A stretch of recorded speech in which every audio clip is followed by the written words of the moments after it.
ত্রয়োদশ জাতীয় সংসদ নির্বাচন সামনে রেখে রাজনৈতিক অঙ্গনে উত্তাপ বাড়ছে।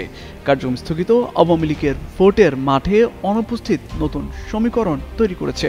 প্রশ্ন উঠছে দলটির ভোট ব্যাংক কোন দিকে যাবে। তবে বিএনপি ও জামায়াত ইসলামীর দুই দলই গণ অভ্যুত্থানে ক্ষমতাচ্যুত এই দলটির ভোট টানতে নানা কৌশল অবলম্বন করছে। সূত্রগুলো বলছে জয়ের ব্যাপারে এক ধরনের নিশ্চয়তা থাকা সত্ত্বেও আওয়ামী লীগের ভোট নিয়ে কিছুটা দুশ্চিন্তা রয়েছে বিএনপি, তাই প্রকাশ্যে দলটির বিরুদ্ধে কঠোর অবস্থান দেখাচ্ছে না তারা।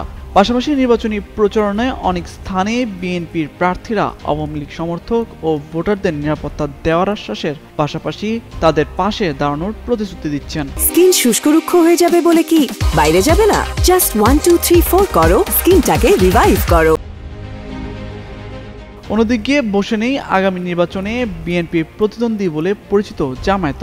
এ দলটিও আওয়ামী লীগ নেতাকর্মীদের নিরাপত্তা দেওয়ার নিশ্চয়তা দেওয়া সহ নানা প্রতিশ্রুতি দিচ্ছেন। এমনকি আওয়ামী লীগের ভোট টানতে সংখ্যালঘুদের দু একটি আসন ছেড়ে দেওয়ার চিন্তা করছে জামায়াত। খোঁজ নিয়ে দুটি দলেই নতুন এই নির্বাচনী কৌশলের কথা জানা গেছে। বিএনপি স্থায়ী কমিটির সদস্য অবসরপ্রাপ্ত মেজর হাফিজউদ্দিন আহমেদ যুগান্তরকে বলেন, আওয়ামী লীগের ভোট জামায়াত ইসলামকে দেওয়ার কথা নয়, তারা অধিকাংশই ভোট কেন্দ্রে যাবে না। আবার যারা যাবে হয়তো বিএনপির ধানের শীষেই ভোট দেবে বলে মনে করেন তিনি। অবশ্য জামায়াত ইসলামীর সহকারী সেক্রেটারি জেনারেল এহসানুল মাহবুব জুবায়ের মনে করেন, বাস্তবে নির্বাচনের সময় আওয়ামী লীগের ভোট 5%-এর বেশি নয়। মানুষ আওয়ামী লীগের কাছ থেকে মুখ ফিরিয়ে নিচ্ছে।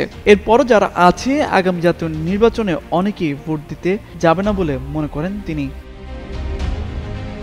ঢাকা বিশ্ববিদ্যালয়ের রাষ্ট্রবিজ্ঞান বিভাগের অধ্যাপক কাজী মোহাম্মদ মাহবুবুর রহমান মনে করেন, ভোটাররা ভোট কেন্দ্রে না এসে থাকতে পারেন না। সেই হিসাবে আওয়ামী সমর্থক গোষ্ঠী বা ভোটাররা কেন্দ্রে আসার সম্ভাবনা রয়েছে।